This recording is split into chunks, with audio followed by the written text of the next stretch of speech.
Hello everyone, welcome to a new tutorial video. In this video I will show how to temporarily disable fingerprint lock on Galaxy S24 FE. First of all, open the settings app and scroll down, select lock screen. From here you can see option fingerprints. Simply click on this.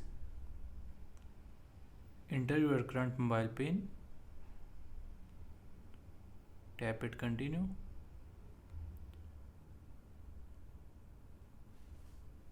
From here you can see option fingerprint unlock. So if you want to disable fingerprint, then simply click on this. Now fingerprint is disabled. So we check.